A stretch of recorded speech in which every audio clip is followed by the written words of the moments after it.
Materi yang pertama yaitu teknologi informasi.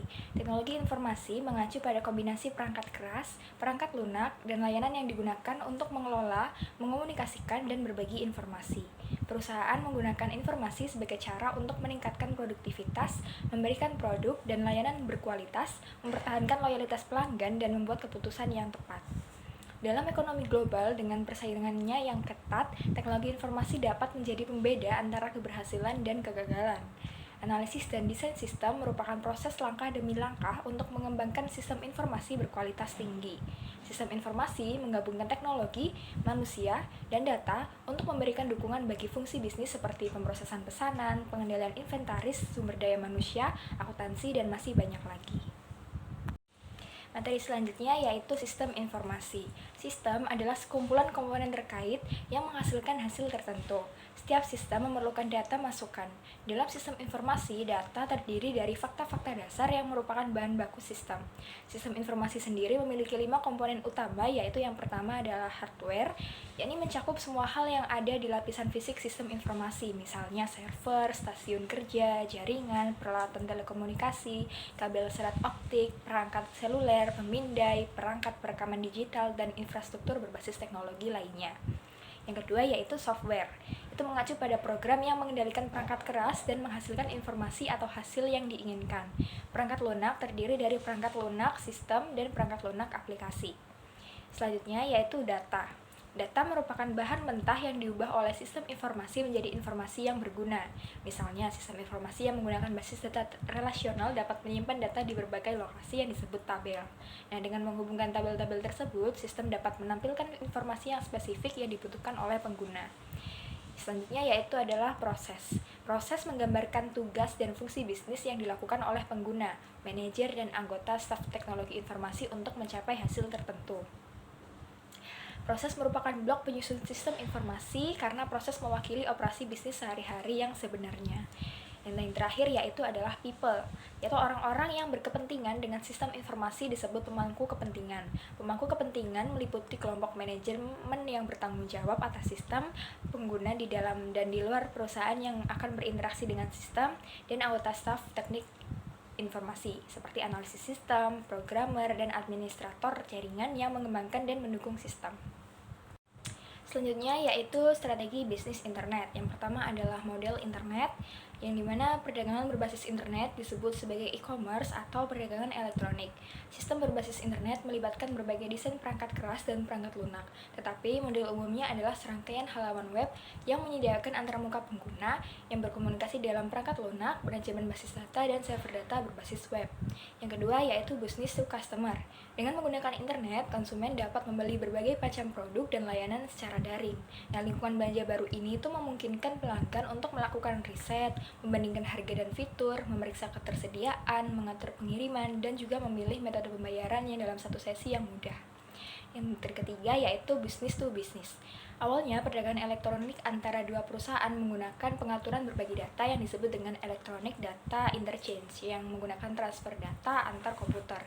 Nah, perusahaan menggunakan electronic data interchange ini untuk merencanakan produksi, menyesuaikan tingkat persediaan, atau menyimpan bahan baku menggunakan data dari sistem informasi perusahaan lain. Materi selanjutnya yaitu pemodelan operasi bisnis. Analis sistem menggunakan pemodelan untuk menggambarkan operasi perusahaan dan kebutuhan informasi. Pemodelan menghasilkan representasi grafis dari suatu konsep atau proses yang dapat dianalisis, diuji, dan dimodifikasi oleh pengembang sistem. Model bisnis menggambarkan informasi yang harus disediakan oleh suatu sistem. Analis juga harus membuat model untuk merepresentasikan data, objek, jaringan, dan komponen sistem lainnya. Pemodelan proses bisnis melibatkan profil bisnis dan serangkaian model yang mendokumentasikan operasi bisnis. Model based system engineering adalah salah satu metode utama yang digunakan oleh analis sistem untuk mengembangkan sistem informasi. Baik, selanjutnya saya akan menjelaskan tentang sistem informasi bisnis. Yang pertama ada enterprise computing yang mengacu pada sistem informasi yang mendukung operasi dan persyaratan manajemen data di seluruh perusahaan. Di banyak perusahaan besar, aplikasi yang disebut Enterprise Resource Planning atau ERP memberikan dukungan yang hemat biaya bagi pengguna dan manajer di seluruh perusahaan.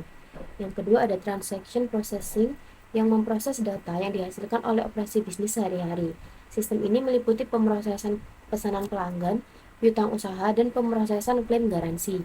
Sistem ini efisien karena memproses serangkaian perintah terkait transaksi sebagai satu kelompok, bukan satu persatu. Selanjutnya ada business support yang dapat menganalisis data transaksional, menghasilkan informasi yang diperlukan untuk mengelola dan mengendalikan proses bisnis, serta menyediakan informasi yang mengarah pada pengambilan keputusan yang lebih baik. Selanjutnya ada knowledge management system yang menggunakan basis data besar yang disebut basis pengetahuan yang memungkinkan pengguna menemukan informasi dengan memasukkan kata kunci atau pertanyaan dalam frasa bahasa Inggris yang normal. Sistem ini menggunakan aturan inferensi yang merupakan aturan logis yang mengidentifikasi pola hubungan data. Selanjutnya ada user productivity system. Contohnya yaitu email, pesan suara, konferensi video dan web, pengolah kata, kalender otomatis, manajemen basis data, spreadsheet, penerbitan desktop, grafik presentasi, internet perusahaan, dan juga sistem komputasi seluler yang terintegrasi. Selanjutnya ada digital assistant yang merupakan gabungan dari setiap sistem manajemen pengetahuan dan sistem produktivitas pengguna yang disempurnakan dengan kecerdasan buatan dan kemampuan pembelajaran mesin. Sistem ini biasanya berbasis cloud dan dapat disematkan dalam perangkat keras dengan berbagai ukuran dan jenis. Yang terakhir ada sistem integration. Sebagian besar perusahaan memerlukan sistem yang menggabungkan pemrosesan transaksi, dukungan bisnis, manajemen pengetahuan, dan fitur produktivitas pengguna. Misalnya, pelanggan internasional yang mengajukan klaim garansi. Selanjutnya ada model informasi organisasi.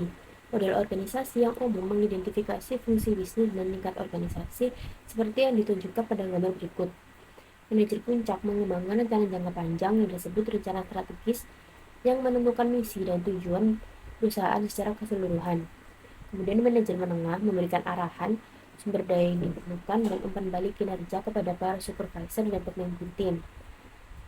Sedangkan pekerja pengetahuan meliputi analis sistem, programmer, akuntan, peneliti, pelatih, spesialis sumber daya manusia, dan profesional lainnya. Kemudian ada supervisor yang sering disebut dengan pemimpin tim, mengawasi karyawan operasional, dan menjalankan fungsi sehari-hari. Mereka mengkoordinasikan tugas operasional dan orang-orang, serta membuat keputusan yang diperlukan, juga memastikan bahwa alat, materi, dan pelatihan yang tepat tersedia. Kemudian ada karyawan operasional yang meliputi anggota yang mengandalkan sistem pemrosesan transaksi untuk memasukkan dan menerima data yang mereka butuhkan untuk melakukan pekerjaan mereka.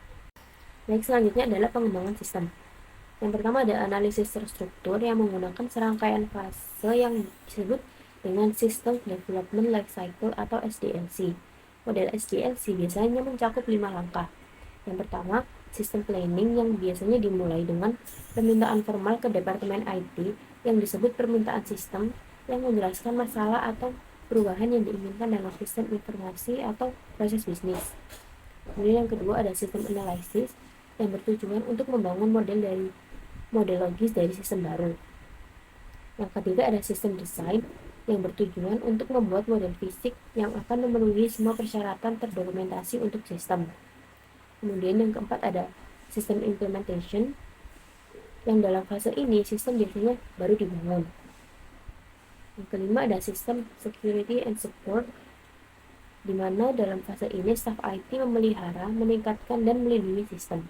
Selanjutnya ada analisis berorientasi objek, di mana sementara analisis terstruktur memperlakukan proses dan data sebagai komponen terpisah, analisis berorientasi objek menggabungkan data dan proses yang bertindak pada data sebagai objek. Analisis sistem menggunakan OO untuk memodelkan proses dan operasi bisnis di dunia nyata. Hasilnya adalah serangkaian objek perangkat lunak yang mewakili orang, benda, transaksi, dan peristiwa. Dengan menggunakan bahasa pemrograman OO, seorang programmer kemudian menulis kode yang menciptakan objek tersebut. Kemudian ada metode agile. Metode ini biasanya menggunakan mode spiral yang merupakan serangkaian iterasi atau revisi berdasarkan masukan pengguna. Seiring berlanjutnya proses, produk akhir akan berkembang secara bertahap. Pendekatan ini membutuhkan interaktivitas yang intens di antara pengembang dan pengguna individu, serta tidak dimulai dengan tujuan keseluruhan. Sebaliknya, proses agile menunjukkan hasil akhir. Para pendukung model spiral percaya bahwa pendekatan ini mengurangi risiko dan mempercepat pengembangan perangkat lunak. Selanjutnya ada prototyping. Prototype adalah versi awal dari suatu sistem informasi yang berfungsi. Prototype dapat berfungsi sebagai model awal yang digunakan sebagai tolak ukur untuk mengevaluasi sistem yang telah selesai, atau prototype itu sendiri dapat dikembangkan menjadi versi akhir dari sistem tersebut. Kemudian ada tools, di mana segala metode pengembangan sistem didukung oleh perangkat yang memungkinkan analis sistem, mengembangkan, mengelola, dan memelihara sistem informasi berskala besar. Perangkat-perangkat tersebut antara lain adalah Application Lifecycle Management atau ALM, yang juga dikenal dengan Product Lifecycle Management. Kemudian ada Integrated Development Environment dan juga Computer Aided Systems Engineering atau Computer Aided Software Engineering.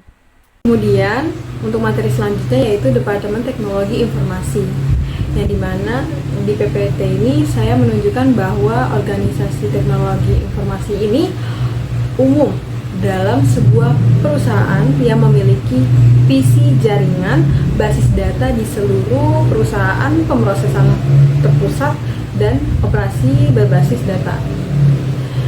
Yaitu yang pertama ada Direktur Teknologi Informasi. Pengembangan aplikasi. Pengembangan aplikasi ini biasanya akan memberikan kepemimpinan dan panduan menyeluruh, tetapi tim yang terdiri dari pengguna, manajer, dan anggota staf teknologi informasi ini mengembangkan sistem itu sendiri, yang dimana model populer untuk pengembangan sistem informasi ini merupakan tim yang berorientasi proyek dengan profesional TI yang menyediakan koordinasi, panduan, dan dukungan teknis menyeluruh. Kemudian yang kedua yaitu dukungan dan keamanan sistem, yang dimana dukungan dan keamanan sistem ini menyediakan layanan perlindungan dan pemeliharaan penting untuk perangkat keras dan perangkat lunak sistem, termasuk dengan sistem komputasi perusahaan, jaringan, sistem pemrosesan transaksi, dan infrastruktur TI perusahaan. Kemudian yang ketiga yaitu dukungan dari pengguna, yang dimana dukungan dari pengguna ini menyediakan informasi teknis, pelatihan, dan dukungan produktivitas bagi pengguna. Nah, fungsi dari dukungan pengguna ini biasanya tuh disebut dengan meja bantuan. Dan yang keempat yaitu administrasi basis data, yang dimana administrasi basis data ini melibatkan dari desain, manajemen, keamanan, dan pencadangan dan akses data.